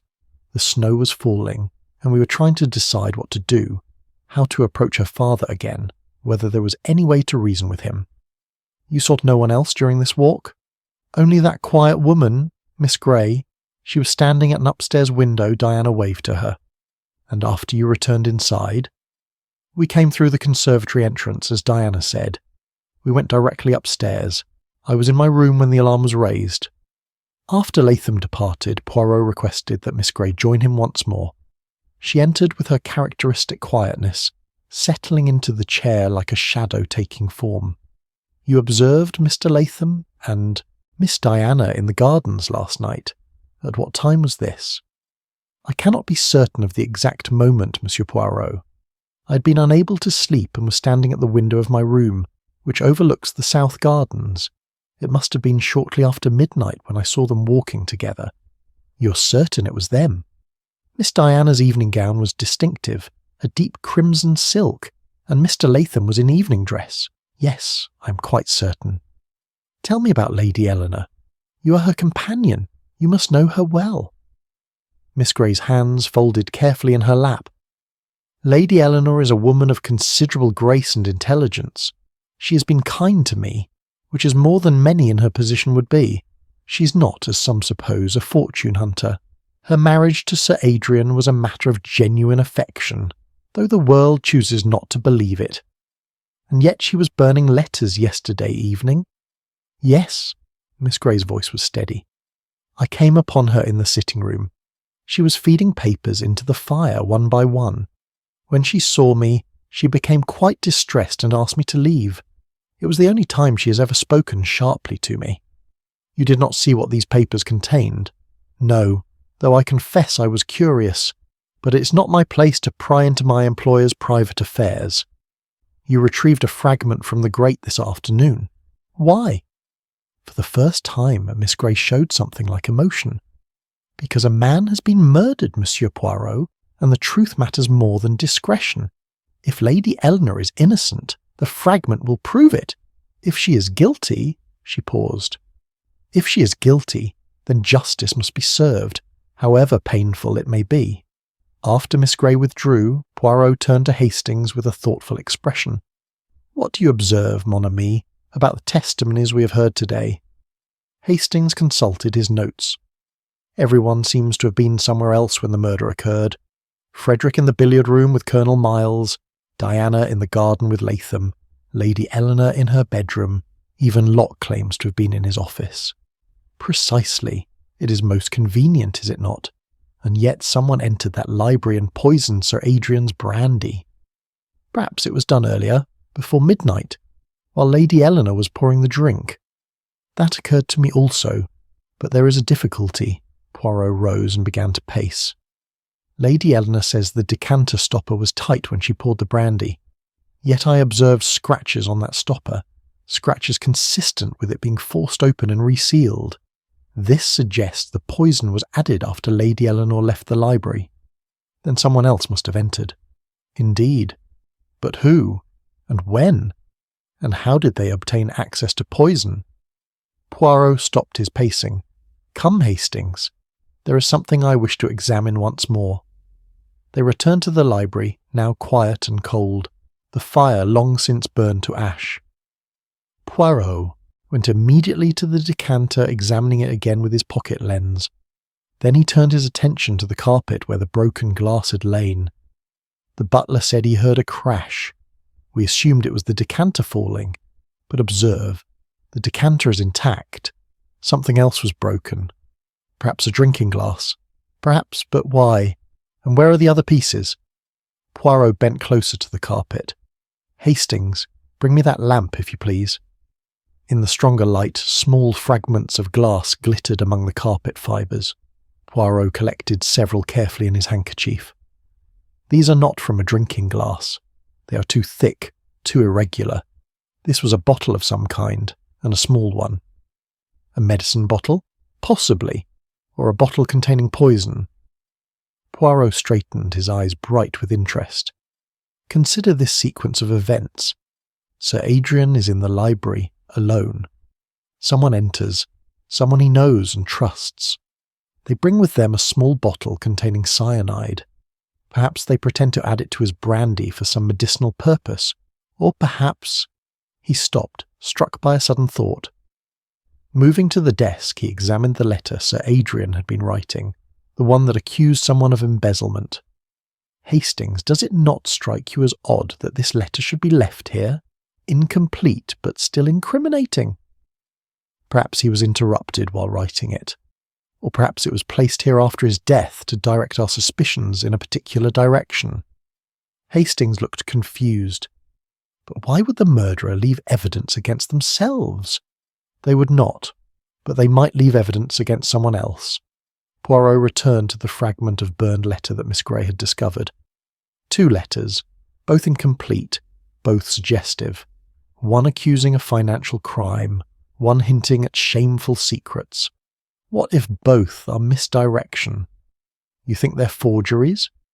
I think we must verify the handwriting before we make assumptions. Poirot pocketed both documents. And there is something else that troubles me. The holly sprig with the blood-stained thorn. Who bled Hastings? And why has no one come forward with an injury? Perhaps it's old blood from the servant who arranged the decorations. Perhaps. Or perhaps it is recent blood from someone who pricked themselves while committing murder. Poirot crossed to the window and looked out at the darkening sky. We must examine everyone's hands discreetly. A small injury, easily concealed, but telling nonetheless. That evening Poirot arranged for the household to gather in the drawing-room for what he termed a brief consultation. As they assembled, he observed each person carefully, noting hands, gestures, movements. Lady Eleanor wore gloves, though the room was warm. Frederick's hands were unmarked. Diana had a small bandage on her left index finger, which she explained had come from a mishap with a clasp on her jewellery case. Colonel Miles showed the weathered hands of a military man, but no fresh wounds. Mrs. Miles displayed her rings with evident pride, each finger intact. Hugh Latham's hands were smooth and unmarked. Andrew Locke kept his hands folded in his lap. But when he reached for a glass of water, Poirot noticed a small cut on his right thumb, freshly formed. A paper cut, I perceive, Monsieur Locke. Locke glanced at his thumb with apparent surprise. Oh yes, I must have gotten it while sorting through Sir Adrian's correspondence this afternoon. I hardly noticed. Most unfortunate. Paper cuts can be quite painful. The gathering concluded with little revealed. but Poirot had seen what he needed to see. As the household dispersed, he drew Inspector Marsh aside. "Inspector, I must ask you to post men outside the house tonight. No one is to leave, and no one is to enter. I believe our murderer may attempt to dispose of the evidence, or perhaps to flee." "You know who did it, then?" "I have suspicions, but suspicions are not proof. I must be certain before I accuse. In the morning I shall require everyone to assemble once more. The truth will be revealed then." After the inspector departed, Hastings turned to his friend. "You really do know who killed Sir Adrian?" Poirot's expression was grave. "I know who had the opportunity, mon ami. I know who had the motive. But there is still one piece missing, one element that does not fit the pattern. Until I understand it, I cannot be absolutely certain." "What element is that?" "The element of character, Hastings. The psychological truth that underlies the physical evidence. Murder is not merely a matter of poison and opportunity. It is a matter of human nature, of desperation and fear and pride." He paused, staring into the fire. "Someone in this house wore a mask so convincing that even I, Hercule Poirot, was nearly deceived. But the mask has begun to slip, and soon the face beneath will be revealed."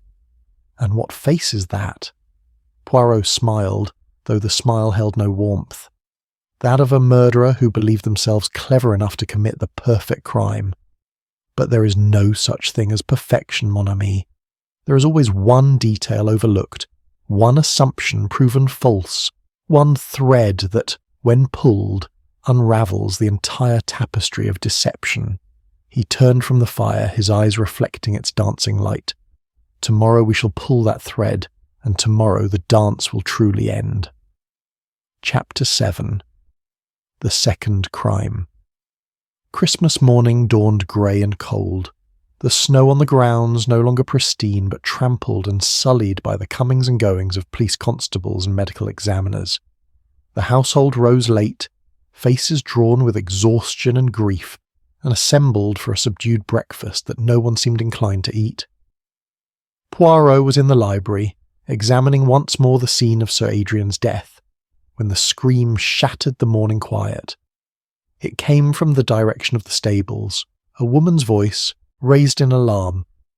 Poirot and Hastings ran across the snow-covered lawn, followed closely by Inspector Marsh and several constables. They found Diana Cavendish standing in the stable doorway, her face white as the snow at her feet. "It's Hugh," she gasped. "He's hurt. There's blood. So much blood." Hugh Latham lay crumpled in one of the empty stalls, his head resting at an awkward angle against the wooden partition. Blood matted his hair and stained the straw beneath him. Beside his outstretched hand lay a note, the paper spotted with red. Dr. Giles, who had stayed at Cavendish Hall through the night, hurried forward and knelt beside the fallen man. After a moment he looked up with evident relief. "He's alive, but only just. Severe blow to the head, considerable blood loss. We must get him inside immediately." As the doctor supervised Latham's removal to the house, Poirot bent to examine the note. He read it aloud, his voice careful and measured. "You should have told the truth. Now it is too late for both of us." The handwriting was cramped and hurried, quite different from the elegant script on the letters they had examined in the library. Poirot studied it with his pocket lens, then compared it mentally with the samples he had collected. "Inspector Marsh, we must preserve this as evidence, and the weapon that struck Monsieur Latham, we must find it." A search of the stable revealed a heavy brass candlestick, one of a pair that normally stood on the mantelpiece in the morning room. It bore traces of blood and strands of dark hair. Poirot examined it carefully before allowing the inspector to take charge of it. "Whoever did this," Hastings said grimly, "meant to kill him." "Or meant to appear to try to kill him," Poirot murmured. "But let us not speculate prematurely." Back at the house, the attack had thrown the already strained household into complete disarray. Frederick Cavendish stood in the entrance hall, his face set in lines of cold fury. "This is madness. First my father, now Latham. Inspector Marsh, I demand that you arrest someone before we're all murdered in our beds." "And whom would you have me arrest, sir?" The inspector's tone was patient but firm. "Latham himself, obviously. The note makes it clear. He killed my father and then staged this attack to divert suspicion. The blow to his head was probably self-inflicted." Lady Eleanor, who had come downstairs wrapped in a shawl, shook her head. "That's absurd, Frederick. The man is barely conscious. Dr. Giles says his skull may be fractured." "Then he struck himself harder than he intended. It wouldn't be the first time a criminal's plan went awry." Poirot held up a hand. "Before we make accusations, let us establish where everyone was this morning. The attack occurred between 7 and 8 o'clock, according to Dr. Giles's estimate. Who can account for their movements during that time?" The answers came reluctantly. Lady Eleanor had been in her room, dressing. Frederick claimed to have been walking the grounds, unable to sleep. Diana had been breakfasting alone in the small dining room. Colonel and Mrs. Miles were still abed in the guest wing. Andrew Locke had been in his office, as he always was, attending to correspondence.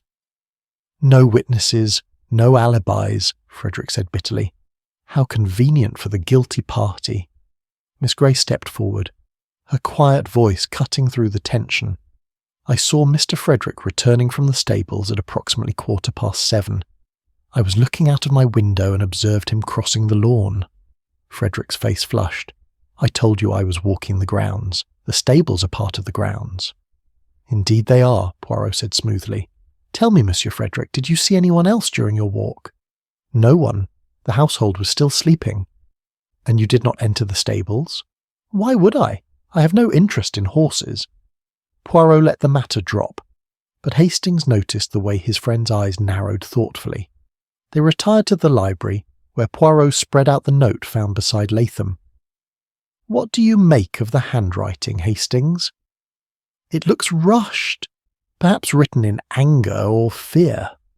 Or perhaps written with the left hand by someone who normally writes with the right. Observe the uneven slant, the inconsistent pressure. This is disguised writing." "Then the killer wrote it to make it seem like someone else?" "Possibly. Or to make it seem like Latham wrote it himself before the supposed attack." Poirot pulled out the other documents they had collected. Sir Adrian's unfinished letter about the embezzlement, the fragment of burned correspondence. Compare these. Different hands, different styles. We have been presented with a feast of evidence, mon ami, and I begin to suspect that much of it is poisoned. The day wore on with agonizing slowness. Hugh Latham regained consciousness briefly in the afternoon, long enough to murmur that he had gone to the stables to think, to clear his head, when someone struck him from behind. He remembered nothing else. That evening, Poirot requested private interviews with 3 people in succession. First Frederick, whom he questioned closely about the Henderson contract and his father's business affairs. "You knew about the embezzlement, did you not?" Frederick hesitated, then nodded. "Father told me a week ago. He wanted my advice on how to handle it, whether to involve the police or attempt to recover the funds privately." "And what advice did you give?" "I told him to prosecute. Whoever stole from his charitable foundation deserved no mercy, even if it was someone he loved, someone close to the family." Frederick's jaw tightened. The law should apply equally to all. A noble sentiment, and yet I cannot help but notice that the embezzlement began shortly after your father's remarriage, and the payments were routed through accounts that required trustee approval. Your approval, Monsieur Frederick. Are you accusing me of theft? I am observing facts. Whether those facts constitute guilt is another matter entirely. After Frederick departed, clearly shaken, Lady Eleanor entered. She had removed her gloves at Poirot's request, and her hands, though elegant, showed signs of recent burns on 2 fingers. "The fire, madame! You burned yourself while destroying those letters." "Yes," her voice was steady. "The papers contained private correspondence between myself and a gentleman I knew before my marriage. They were entirely innocent, but they might have been misconstrued. When Adrian began speaking of changing his will and setting his affairs in order, I feared they might be discovered and cause embarrassment. To you or to this gentleman? To both of us. He is now married to someone else, happily so. The past is the past, Monsieur Poirot. There was no reason to resurrect it. And yet you destroyed the evidence in haste. Why the urgency? Lady Eleanor met his gaze directly. Because I knew there would be an investigation. I knew that everything in this house would be examined, questioned, exposed. I wanted to spare us both the humiliation. You knew there would be an investigation before your husband's death. She paled. I meant, I feared. Surely you don't think I anticipated. I think, madame, that you are an intelligent woman who saw trouble approaching and took steps to protect herself. Whether those steps extended to murder, that remains to be determined. The final interview was with Colonel Miles, who arrived with the bluff confidence of a man accustomed to being believed. Now see here, Poirot, I understand you've been asking questions about my financial situation. I won't pretend the end of my partnership with Adrian wouldn't have been inconvenient, but I'm hardly destitute. I have other investments, other sources of income. And yet those investments are not as sound as you claim, are they, Colonel? I have made inquiries. Your portfolio has suffered considerably in the recent market fluctuations. The loss of Sir Adrian's partnership would indeed have been catastrophic. The Colonel's face reddened. Who told you that? That Snakelock. I should have known he'd been poking about in private business. The source of my information is irrelevant. What matters is that you had a powerful motive to wish Sir Adrian dead. Motive perhaps, but not opportunity. I was with Frederick in the billiard room when Adrian died. So you both claim. 2 men, each providing the other with an alibi. Most convenient. Are you suggesting we conspired together? I am suggesting, Colonel, that when 2 men each have something to gain from a death, and each can vouch for the other's whereabouts, the situation bears careful scrutiny.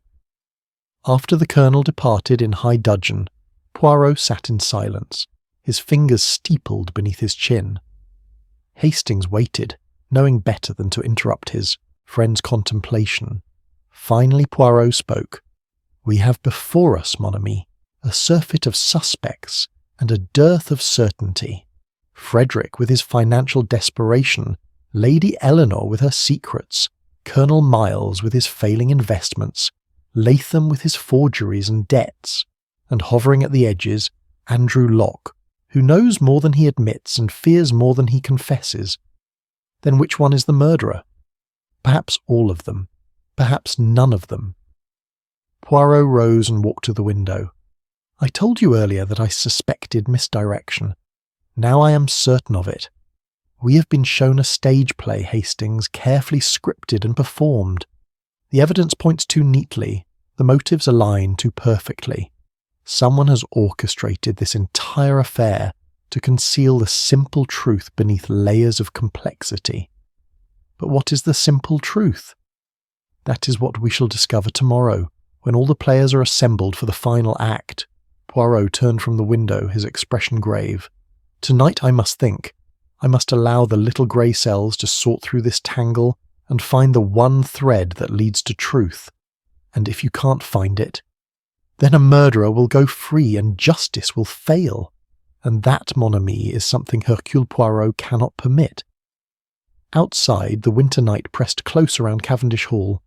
Inside, behind locked doors and shuttered windows, fear and suspicion grew like frost on glass. The dance was approaching its final steps, and someone was about to miss their footing entirely. Chapter 8. Clues in the Ashes. Poirot rose before dawn on the day after Christmas, his mind having worked through the night while his body rested. He had asked Graves to ensure that the fireplace in the library remained untouched, and now, with Hastings still sleeping and the house quiet, he made his way to that room where death had first made its appearance. The ashes in the grate were cold and grey, but Poirot approached them with the reverence of an archaeologist examining ancient artefacts. With infinite care, he sifted through the debris, using a small silver spoon from his pocket to separate and examine each fragment. Most was ordinary ash, the residue of logs and kindling. But here and there, among the grey dust, were darker fragments, the remains of paper, burned but not entirely consumed. And there, partially intact, was what he'd been seeking. A piece of red sealing wax, melted and misshapen, but still bearing the impression of initials. A.L. Poirot sat back on his heels, his eyes bright with satisfaction. He wrapped the wax fragment carefully in his handkerchief and continued his search. 20 minutes later he had assembled a small collection, 3 more pieces of sealing wax, all bearing the same initials, and several fragments of heavy paper stock, the kind used for formal correspondence. So, he murmured to himself, someone has been most industrious with the fire, but they did not count on Hercule.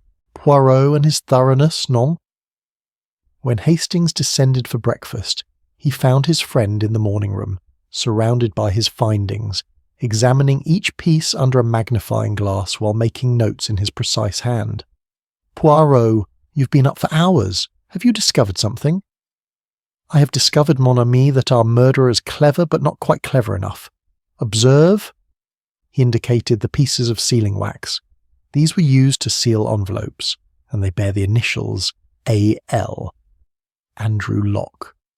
Yet when I examined the desk in the library, I found only one smear of red wax, and the decanter stopper showed scratches consistent with having been tampered with, using a small, sharp implement. You think Locke sealed the decanter after poisoning it? That is what we are meant to think. But consider, why would a murderer use his own sealing wax, which could so easily be traced to him? And why would he then burn the evidence in a fire that might not destroy it completely? Perhaps he panicked. Andrew Locke is many things, but a man who panics is not one of them. No, this is too convenient, too obvious. Poirot tapped the table thoughtfully. Someone wishes us to believe that Locke is guilty. Someone who had access to his sealing wax and knew it would incriminate him. But who? That is what we must determine. But first, I have a small experiment to conduct. After breakfast, Poirot requested that Graves assemble the household in the drawing room at 11 o'clock.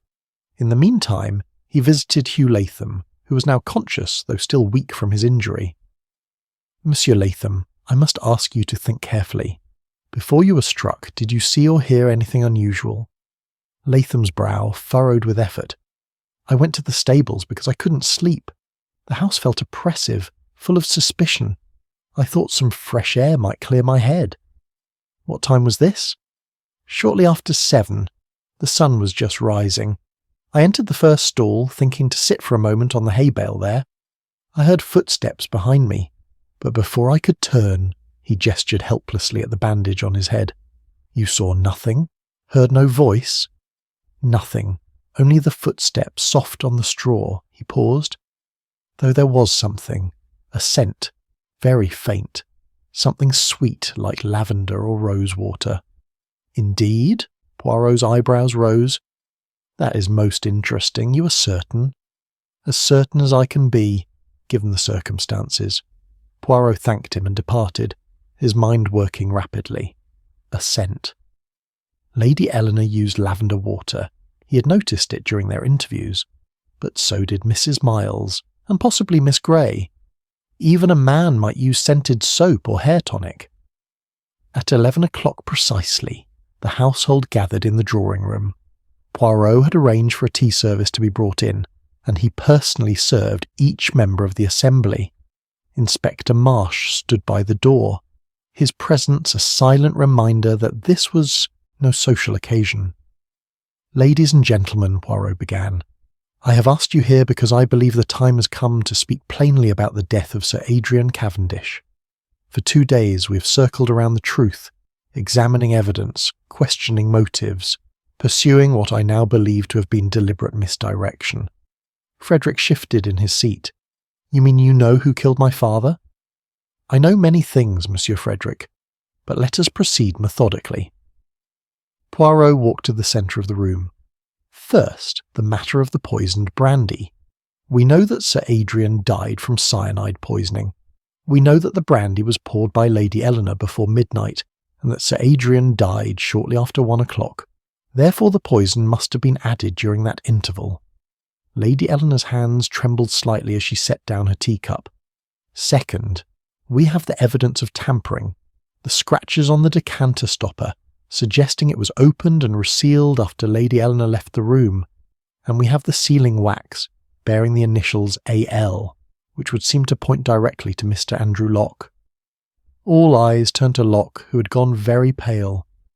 Third, we have the attack on Mr. Latham, which occurred the morning after Sir Adrian's death, accompanied by a note suggesting guilt and confession. "What are you saying?" Diana's voice was sharp with strain. "That someone is trying to frame Andrew?" "I am saying, mademoiselle, that we have been presented with a very pretty picture of guilt, composed of many small details that seem to align perfectly. Too perfectly, perhaps." Poirot paused, allowing his words to settle over the room like dust. Then he reached into his pocket and withdrew a small object, holding it up so all could see. "This morning I conducted a thorough examination of the library fireplace. Among the ashes I found these fragments of sealing wax. Notice, please, that they are red, like the wax used by Mr. Locke. Notice also that they bear his initials." "Then he is guilty." Frederick stood, his face flushed with anger. "You've just proven it yourself." "On the contrary, I have proven only that someone used Mr. Locke's sealing wax and then attempted to destroy the evidence. But consider this. If Mr. Locke had actually sealed the poison decanter with his own wax, why would he then burn additional pieces of that same wax in the fireplace? It makes no sense unless we assume him to be both calculating enough to commit murder and foolish enough to create unnecessary evidence against himself." Poirot set down the wax fragments and picked up his teacup, taking a small sip before continuing. "No, the sealing wax was planted to incriminate Mr. Locke. But by whom?" He turned to face the assembled company. "That is the question I ask myself. Who had access to his office? Who knew where he kept his correspondence supplies? Who would benefit from directing suspicion toward the secretary?" Mrs. Miles leaned forward, her eyes bright with malicious interest. "Well, Monsieur Poirot, don't keep us in suspense. Who did it?" "Patience, madame. We come now to the crucial test." Poirot gestured to the tea service. "I have asked each of you to drink tea this morning. You will notice that I served you personally, and that I watched carefully as you drank." "A test?" Colonel Miles blustered. "What kind of nonsense is this?" "The kind of nonsense, Colonel, that reveals truth. You see, Mr. Latham mentioned a scent he detected just before he was attacked. Something sweet, lavender or rose water. This suggested to me that his attacker was someone who used such fragrances. But more importantly, it suggested something about the nature of the attack itself." Poirot walked to where Miss Grey sat, very still and quiet. "Miss Grey, you have been most helpful throughout this investigation.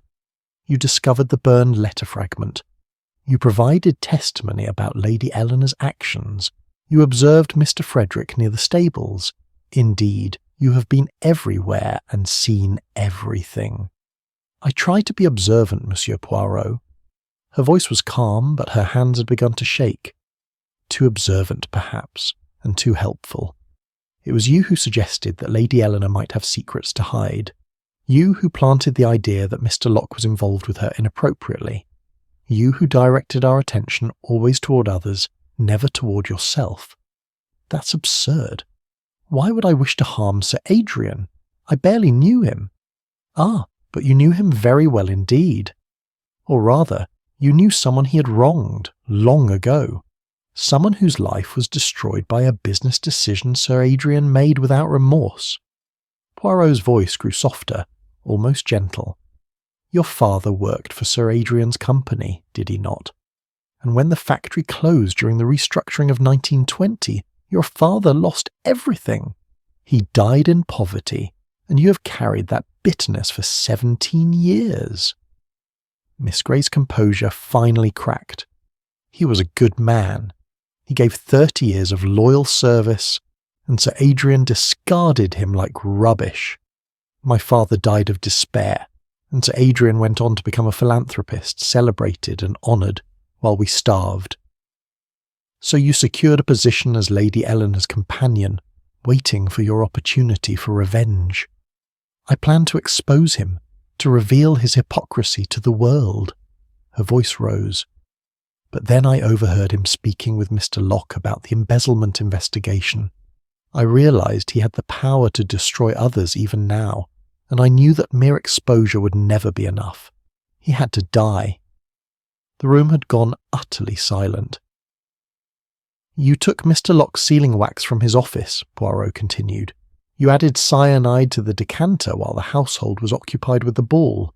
You scratched the stopper to suggest tampering and left fragments of the wax to incriminate Locke.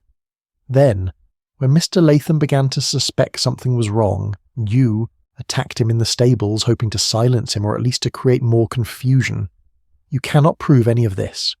On the contrary, mademoiselle, the paper cut on your finger, which you claimed came from arranging flowers, it is in the wrong place for such an injury. But it is exactly where one might cut oneself while forcing open a decanter stopper with a sharp implement.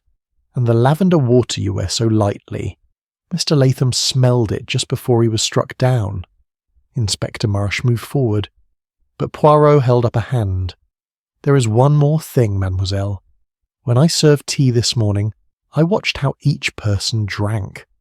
Most people raise the cup to their lips, but you brought your face down to the cup, as one who has an injury to the right shoulder might do to avoid the pain of lifting their arm fully.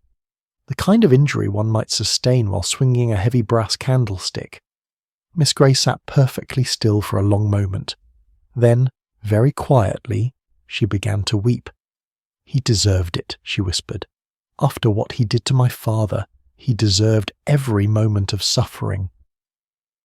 As Inspector Marsh led her away, the drawing-room remained frozen in tableau, the shock of revelation rendering everyone momentarily speechless. Poirot turned to the window, looking out at the winter garden where snow still lay pristine and white. "And so," he murmured, "justice is served. Though whether it is true justice or merely the law's approximation of it, that is a question only the angels can answer." Chapter 9. The Ballroom Gathering. The evening brought a strange calm to Cavendish Hall, as though the house itself exhaled after holding its breath for 3 days. Miss Grey had been taken away by Inspector Marsh, her quiet dignity maintained even in defeat. But Poirot had requested that the household remain assembled, for there were, he said, explanations owed and questions yet to be answered. They gathered not in the drawing-room, but in the ballroom where the Christmas celebration had begun, a choice that Hastings thought grimly appropriate. The chandeliers blazed overhead, reflecting in the polished floor, but there would be no dancing tonight. Poirot stood in the centre of the room, the household arranged in a semicircle before him. Lady Eleanor sat with her hands folded, her face composed but pale. Frederick stood behind her chair, his expression unreadable. Diana had positioned herself near the window, Hugh Latham beside her despite his bandaged head. Colonel and Mrs. Miles occupied chairs near the fireplace, while Andrew Locke hovered at the edge of the gathering, as though unsure of his right to be present. "You are wondering, perhaps," Poirot began, "why I have asked you to remain. After all, the murderer has been identified and arrested. The case, one might say, is closed. But I believe you deserve to understand not merely who killed Sir Adrian, but how the crime was accomplished, and more importantly, why I was nearly deceived." He paused, allowing his gaze to sweep across the assembled faces. "When I arrived at Cavendish Hall 3 days ago, I was struck by the tensions within this household. There was wealth here, yes, and privilege, but also resentment, fear, and long-buried grievances. I said to Captain Hastings that where there is family and fortune, there is often murder. I spoke more truly than I knew." Lady Eleanor stirred slightly. "You suspected one of us from the beginning?" "I suspected everyone, madame. That is the nature of my profession. But I did not immediately see the truth because Miss Grey had been extraordinarily clever. She did not merely commit murder, she orchestrated a symphony of misdirection, using each of your secrets, your fears, your own potential motives as instruments to confuse the investigation." "How did she know our secrets?" Frederick's voice was sharp. Because, monsieur, she had been living in this household for nearly 2 years as Lady Eleanor's companion. She listened, she observed. She gathered information with the patience of one who knows that knowledge is power. She learned of your quarrel with your father over business matters. She discovered Miss Diana's difficulties with Mr. Latham's authenticity scandal. She observed the strain between Colonel Miles and Sir Adrian over their dissolving partnership. Poirot began to pace slowly, his hands clasped behind his back. And she used all of this information to create what I call a chorus of guilt. When I began my investigation, everywhere I turned, I found another suspect with another motive. It was, you might say, an embarrassment of riches. Too many possibilities, too many threads to follow. But surely that made your job more difficult, Hastings interjected. Precisely, mon ami. And that was her intention.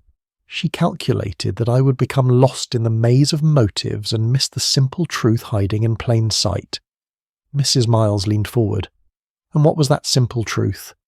That revenge is the purest of motives, and the most easily overlooked. We search for greed, for passion, for immediate gain. We do not always think to look for ancient grievances, for wounds that have festered for years until they demand retribution. Poirot stopped his pacing and turned to face them directly. Let me reconstruct for you the events of that fatal night, not as they appeared, but as they actually occurred. Miss Grey had been planning this murder for many months, perhaps even years. She secured her position in this household for the sole purpose of achieving proximity to her target. She waited, patient as a spider in its web, for the perfect opportunity. The Christmas ball, Diana whispered. Exactement. A night of celebration and confusion, when the household would be distracted, when comings and goings would be unremarked. She knew Sir Adrian's habits, his nightly brandy, his tendency to retire to the library after social occasions. She had observed that Lady Eleanor customarily brought him his final drink of the evening. Lady Eleanor closed her eyes. I brought him his death. Non, madame. You brought him what you believed to be his comfort.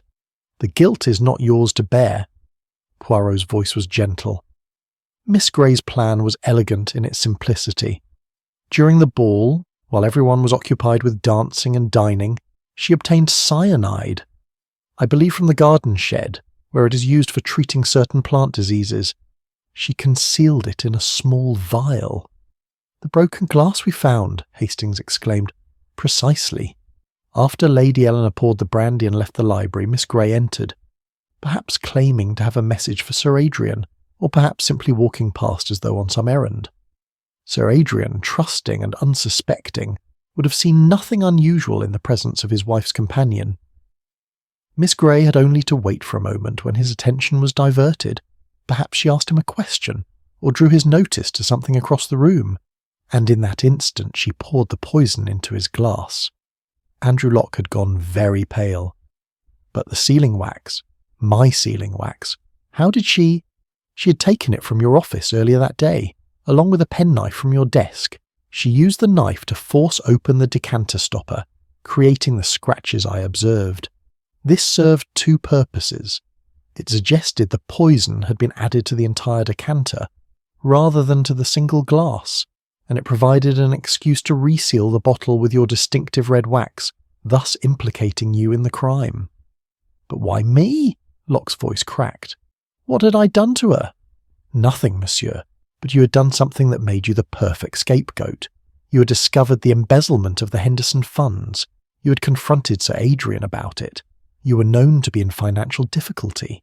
Miss Grey understood that if suspicion fell upon you, the police would have a neat solution to the murder, a desperate secretary, caught in his crimes, who poisoned his employer to prevent exposure.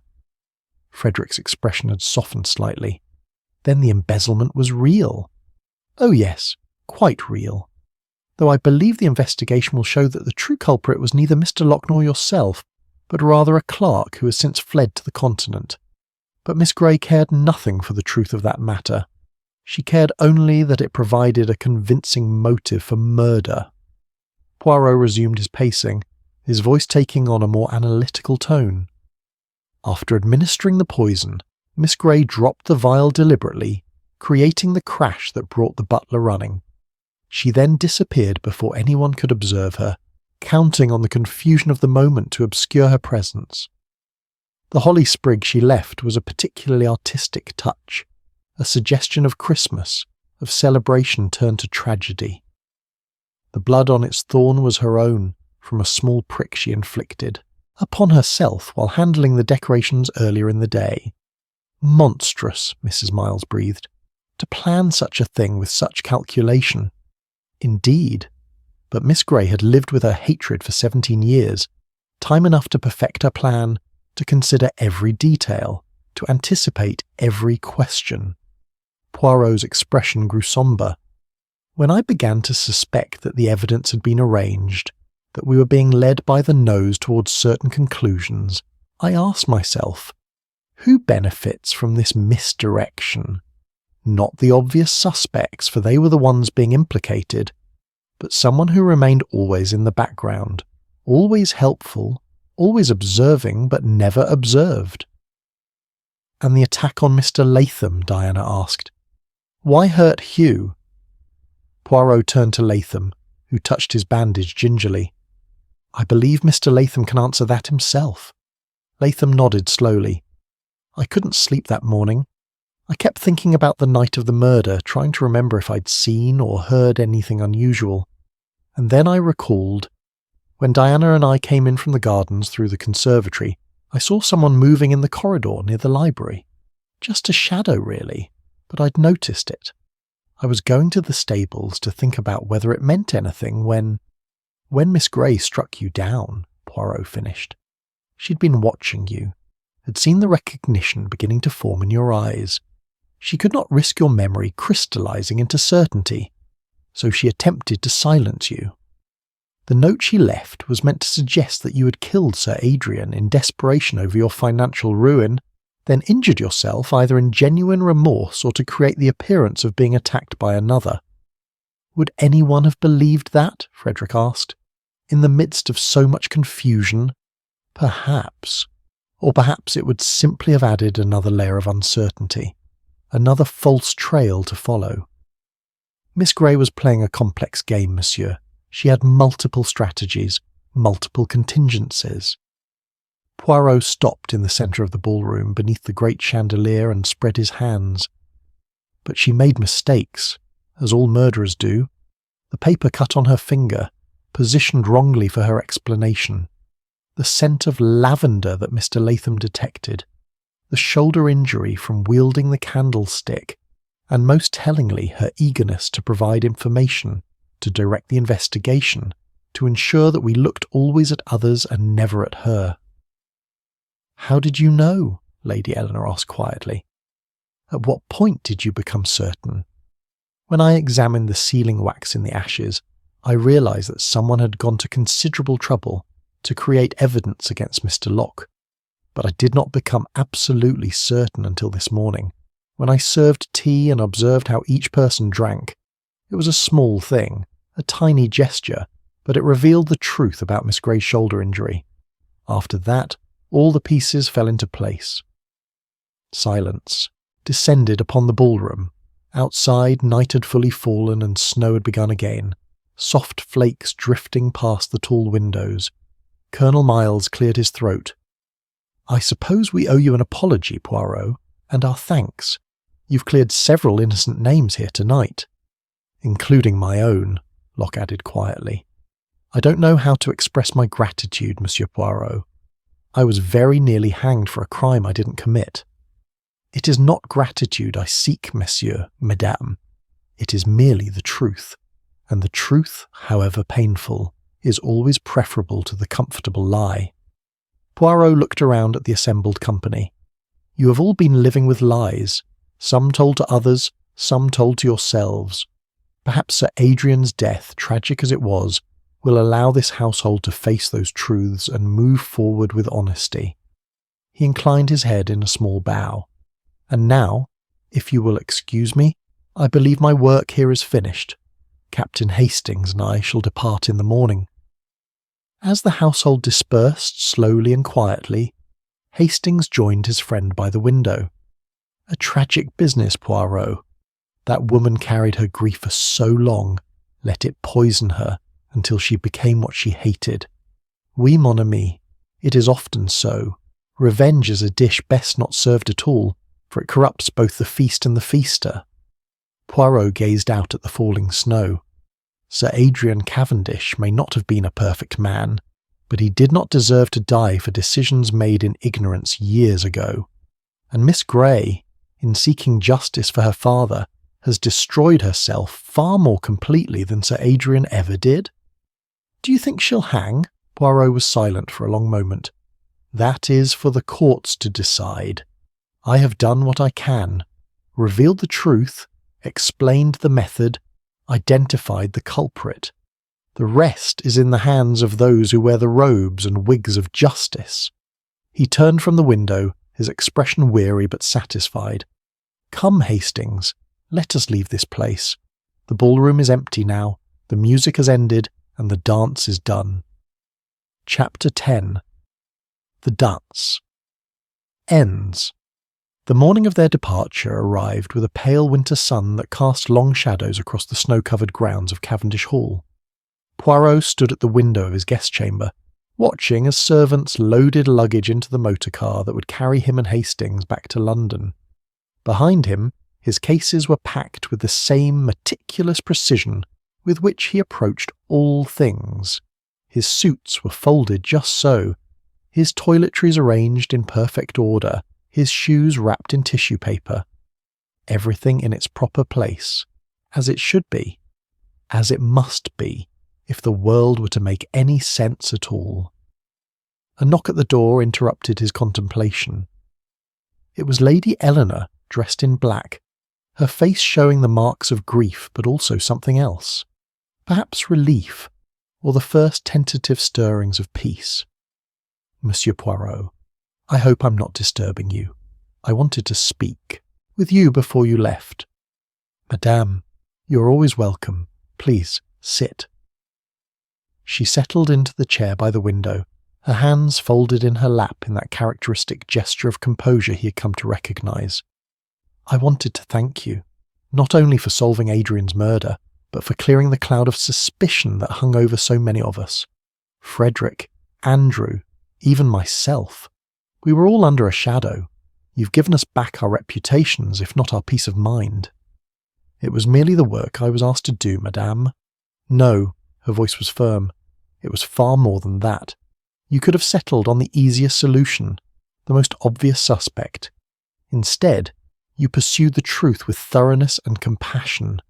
That is a rare quality in this world. Poirot inclined his head, acknowledging the compliment. And you, madame, what will you do now? Lady Eleanor gazed out at the winter landscape. I shall remain here for a time to settle Adrian's affairs. The charitable foundation must be restored, the embezzlement matter resolved. And then, she paused, then I think I shall retire to the south of France, as you suspected I might. There is a villa near Nice where I spent time as a girl. I have happy memories of it. Perhaps I can make new ones. That seems a wise decision. Sometimes the past must be left behind if we are to have any future at all. After Lady Eleanor departed, Frederick Cavendish appeared, his manner stiff but sincere. Monsieur Poirot, I owe you an apology. I was convinced that Latham had killed my father, and I pressed for his arrest despite the lack of evidence. I allowed my personal dislike to cloud my judgment. It is a common failing, monsieur. We see what we wish to see, or what we fear to see. Rarely do we see what is actually there. I've been thinking about what you said last night, about the lies we tell ourselves. You were right. I've been lying to myself for years about my father, about Eleanor, about my own role in this family. Frederick's expression softened slightly. Father wasn't the monster I'd made him out to be, and Eleanor isn't the schemer I believed her to be. I let resentment poison my perspective. And now? Now I shall try to do better. The business is mine now, and with it the responsibility to honour Father's legacy properly. Not the legacy of the industrialist, but the legacy of the philanthropist. the man who tried, however imperfectly, to make amends for the harm he'd caused. After Frederick left, Diana arrived with Hugh Latham, still bandaged but recovering well. She had a tentative quality about her, as though she were testing new ground with each step. "Monsieur Poirot, Hugh and I have been talking. About father, about the painting, about everything really." She glanced at her fiancé. "We've decided not to marry." Hastings, who had just entered the room, looked shocked. "I say, Miss Diana, surely that's rather drastic." "It's honest," Latham interrupted quietly. "Your friend Poirot has taught us something about honesty these past few days. The truth is that Diana and I care for each other, but not enough to build a marriage on. We were both running from something, she from her family's expectations, me from my failures as an art dealer. That's no foundation for a life together." "Very wise," Poirot said approvingly. "Better to face an uncomfortable truth than to build a comfortable lie." Diana smiled, and it was the first genuine smile Poirot had seen from her. "Father wanted to ruin Hugh over that painting. Now I've discovered that Hugh has found a buyer for it. At a much reduced price, granted, but enough to settle his debts and start fresh. He's going to America, to New York, where the art market is less concerned with old European prejudices. And you, mademoiselle? I'm going to stay in England, help Frederick restore the foundation, maybe even take an interest in the business. Father always said I had a good head for figures, but I was too busy being a rebel to listen." She paused. "I wasted so much time being angry with him. Now I'd give anything to tell him I understood." After they departed, Colonel Miles and his wife made their brief farewells. The Colonel's bluster had subsided considerably, and even Mrs. Miles seemed subdued by the events of the past days. "Dreadful business," the Colonel muttered. "Never suspected the Grey Woman. Quiet as a mouse, always in the background. Just goes to show, you can never really know people." "On the contrary, Colonel," Poirot replied, "you can know them very well indeed, if you take the trouble to observe and to listen. The difficulty is that most of us do not take that trouble. We see what we expect to see and hear what we wish to hear." After the couple departed, Andrew Locke was the last to seek out Poirot. The young secretary looked less pale than he had during the investigation, but there was a shadow in his eyes that suggested he had learned something about the world that he could never unlearn. "I keep thinking about Miss Grey," he said quietly. "How she seemed so kind, so understanding. She encouraged me when I was worried about the embezzlement discovery. She assured me that Sir Adrian would be fair. All the while she was planning to murder him and to let me hang for it." "The capacity for deception is perhaps the most disturbing of human qualities," Poirot observed, "because it reveals that the face we show the world may bear no relation to the soul beneath." "Will you ever trust anyone again, knowing what people are capable of?" Poirot considered the question carefully.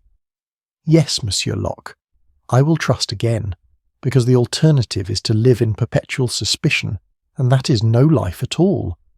But I will trust wisely, with my eyes open and my judgment engaged.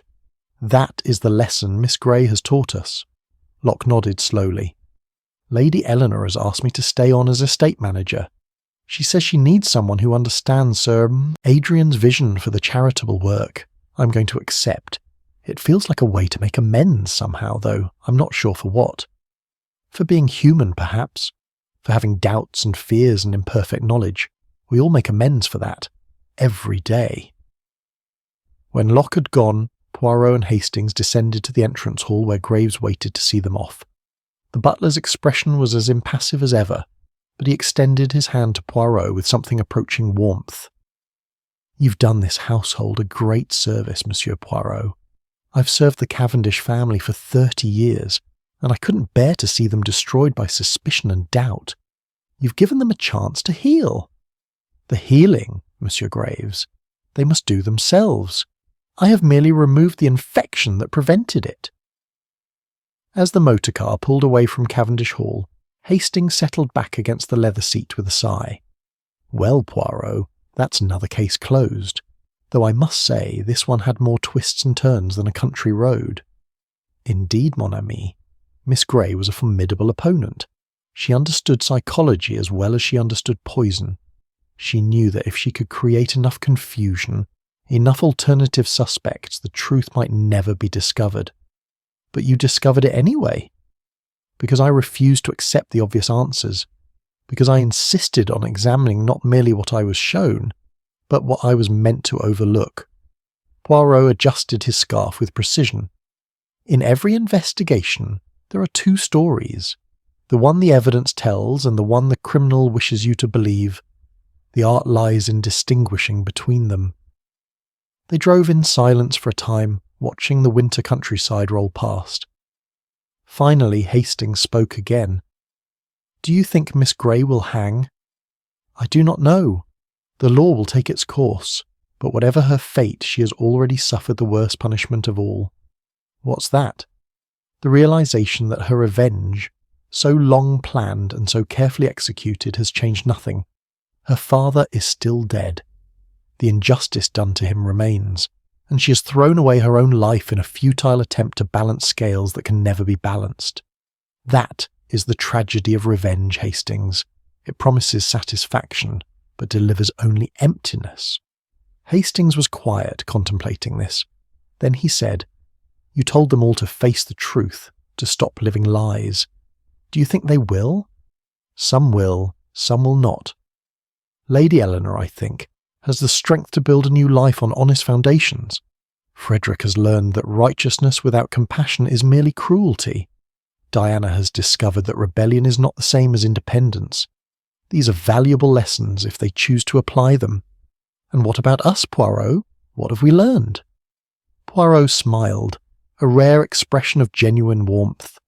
"We have learned, mon ami, that even in the season of peace and goodwill, the human heart remains capable of both great nobility and great darkness. We have learned that justice is not merely a matter of identifying criminals, but of understanding the forces that create them. And we have learned," he paused, his smile fading, "we have learned that there are some wounds time does not heal, some griefs that transform into poison if they are not released." The motor car turned onto the main road, and Cavendish Hall disappeared behind them, its windows no longer blazing with light but quiet in the winter morning. "I said to you, Hastings, when we first arrived, that where there is wealth and family and festivity, there is always the possibility of murder wrapped like a Christmas gift. You did, and you were right, as always. But what I did not say, and what I should have said, is that beneath the wrapping, beneath the ribbon and the festive paper, murder is always the same sad story. Someone unable to forgive, someone unable to let go, someone who believes that death can solve what life has made complicated." Hastings glanced at his friend. "You sound almost melancholy, Poirot." "Perhaps I am, a little. When one sees so much of death, so much of human failing, it is difficult not to feel the weight of it." Poirot straightened his shoulders. "But tomorrow I shall be myself again, ready for the next puzzle, the next challenge. For that is who I am, Hercule Poirot, who solves the mysteries that others cannot." "And Captain Hastings, who writes them down," Hastings added with a smile. "Mais oui, we make a good team, do we not?" "The best." As they drove toward London through the winter landscape, Poirot turned for one last look at the receding estate. Somewhere in that grand house, a family was learning to live with truth instead of comfortable lies. Somewhere in that house, servants were clearing away the last vestiges of a Christmas celebration that had ended in tragedy. And somewhere, in the quiet spaces between rooms, perhaps the ghost of Sir Adrian Cavendish rested more peacefully, knowing that his murder had been solved and his killer brought to justice. "It is strange, Hastings," Poirot murmured. "Death amid the sound of music, as you said. The orchestra played, the guests danced, and all the while murder was being prepared. Even in the waltz of life, one false step, and the dance is over." He turned back to face forward, his profile sharp against the grey winter light.